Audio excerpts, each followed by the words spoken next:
Kalau pada video sebelumnya kita sudah mempelajari bahwa larutan elektrolit dapat menghantarkan arus listrik karena memiliki kandungan ion-ion yang bergerak bebas di dalam larutan. Semakin banyak jumlah ion bebas yang bergerak di dalam larutan, maka kekuatan daya hantar listriknya pun semakin kuat, di mana jumlah ion bebas di dalam larutan dipengaruhi dari reaksi ionisasi. Reaksi ionisasi sendiri dibagi menjadi dua, yaitu reaksi ionisasi sempurna dan juga reaksi ionisasi sebagian. Elektrolit kuat termasuk larutan yang mengalami reaksi ionisasi sempurna. Sedangkan elektrolit lemah termasuk larutan yang mengalami reaksi ionisasi sebagian. Mengapa bisa demikian? Bayangkan seperti ini. Ada suatu wadah yang berisi air, lalu kita masukkan suatu senyawa ionik ke dalam air ini. Di mana ketika kita memasukkan senyawa ionik ke dalam air, dia akan mengalami reaksi ionisasi. Pada reaksi ionisasi sempurna, seluruh bagian dari senyawa ionik tersebut akan meluruh, terpisah menjadi ion positif dan negatif. Ion positif yang warna biru dan ion negatif yang berwarna kuning. Jadi kalau semula ada satu molekul senyawa ionik yang dilarutkan ke dalam air, ia akan mengalami ionisasi sempurna menghasilkan satu molekul ion positif dan satu molekul ion negatif. Sehingga di dalam air akan terbentuk dua molekul ion.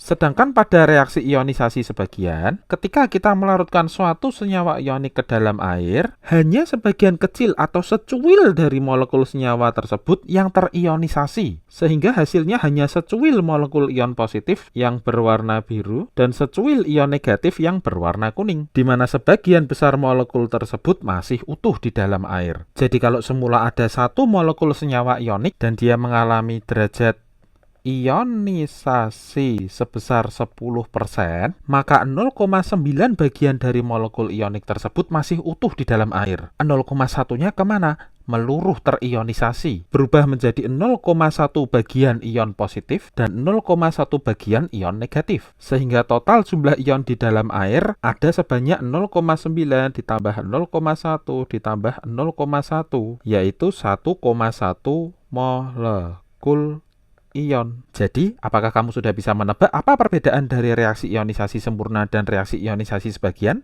Pada reaksi ionisasi sempurna tadi kita memulai dengan satu bagian molekul senyawa ionik dan di akhir reaksi dihasilkan dua molekul ion bebas di dalam air. Sedangkan pada reaksi ionisasi sebagian kita pun juga menggunakan satu bagian molekul senyawa ionik. Namun pada akhir reaksi kita hanya mendapatkan 1,1 molekul ion bebas di dalam air. Jumlah ini lebih sedikit ya dibandingkan dua molekul ion. Itulah mengapa karena larutan elektrolit kuat mengalami reaksi ionisasi sempurna sehingga dia memiliki banyak jumlah ion bebas di dalam larutan, maka larutan elektrolit kuat dapat menghantarkan listrik lebih baik daripada larutan elektrolit lemah. Lanjut kita bahas contoh reaksi ionisasi asam. Rumus kimia dari senyawa asam umumnya dimulai dengan huruf H dengan valensi X dan diikuti dengan suatu senyawa non-logam, kita misalkan huruf A. Di dalam air, senyawa asam Ha ini akan terionisasi menjadi ion H+ dengan jumlah sebanyak X atau sejumlah valensinya, dan juga anion A dengan muatan X-. Sebagai contoh, mari kita perhatikan rumus senyawa asam HCl atau asam klorida. Pada HCl, valensi dari H di sini adalah 1. Oleh karena itu, hasil reaksi ionisasinya akan menghasilkan satu molekul H+ dan juga satu molekul anion Cl bermuatan -1. Contoh berikutnya, mari kita perhatikan rumus kimia asam H2SO4 dengan valensi H di sini sebanyak 2, sehingga hasil reaksi ionisasinya akan menghasilkan ion H+ sebanyak 2 buah dan juga anion SO4 yang bermuatan 2-. Lanjut kita bahas reaksi ionisasi basa. Rumus kimia senyawa basa umumnya diawali dengan senyawa logam atau kita misalkan L dan diakhiri dengan OH yang memiliki valensi Y. Hasil ionisasinya adalah senyawa logam tersebut dengan muatan Y+ dan juga ion OH- sejumlah Y. Sebagai contoh, mari kita perhatikan rumus kimia NaOH. Pada NaOH di sini valensi OH- adalah 1, sehingga reaksi ionisasinya akan menghasilkan ion logam Na yang bermuatan +1 dan juga ion OH- sejumlah 1. Contoh lagi, mari kita perhatikan rumus CaOH2.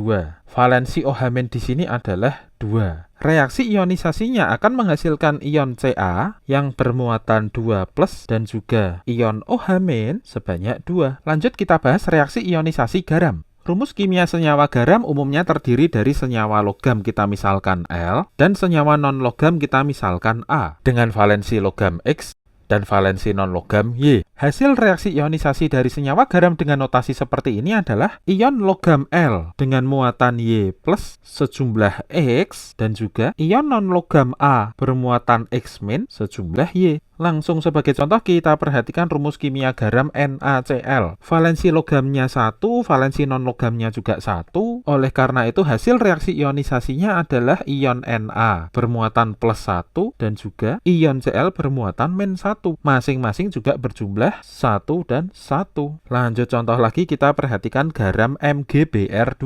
Hasil reaksi ionisasinya adalah ion Mg bermuatan 2 plus sejumlah 1 dan juga ion Br bermuatan min 1 sejumlah 2. Lanjut lagi kita bahas rumus kimia bakso 4. Namanya bukan bakso 4 ya, namanya barium sulfat. Nah, rumus kimia barium sulfat ini sedikit tricky. Sekilas kalau kita perhatikan valensinya akan 1 dan 1 atau bahkan ada yang bingung mungkin valensinya 4. Yang perlu diperhatikan adalah SO4 di sini itu adalah satu kesatuan. Hal yang perlu diperhatikan kedua adalah atom barium. Dia terletak pada golongan 2A. Unsur pada golongan 2A umumnya hanya bisa melepas 2 elektron valensi, sehingga dia akan berubah menjadi ion bermuatan plus 2. Jadi hasil reaksi ionisasinya dapat kita tulis ion Ba bermuatan 2 plus dan juga ion SO4 bermuatan tanda tanya. Nah, bisa kita perhatikan ion Ba di sini muatannya 2 plus. Tapi kok di belakang SO4 ini tidak ada valensi angka 2 seperti ini atau dia di dalam kurung lalu 2. Artinya apa? Muatan dari SO4 ini bisa sebanding atau bisa mengimbangi muatan dari ion Ba-nya. Jadi kalau Ba-nya 2 plus, SO4-nya berarti bermuatan 2 min. Ya mungkin ini bisa ditulis sebagai Ba2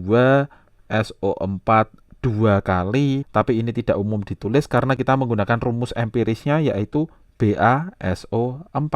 Nah, sebagai latihan coba teman-teman tuliskan reaksi ionisasi dari AlNO3 3 kali ini ya. Sekian dulu video Koerdian kali ini, semoga bermanfaat. Bantu like dan share juga video ini ke teman-teman kamu ya. Pastikan juga kamu sudah subscribe channel Lihai Kimia supaya kamu nggak ketinggalan kalau Koerdian upload video baru. Mari terus belajar sampai kamu lihai mengerjakan soal-soal kimia. Terima kasih sudah menonton dan sampai ketemu di video selanjutnya.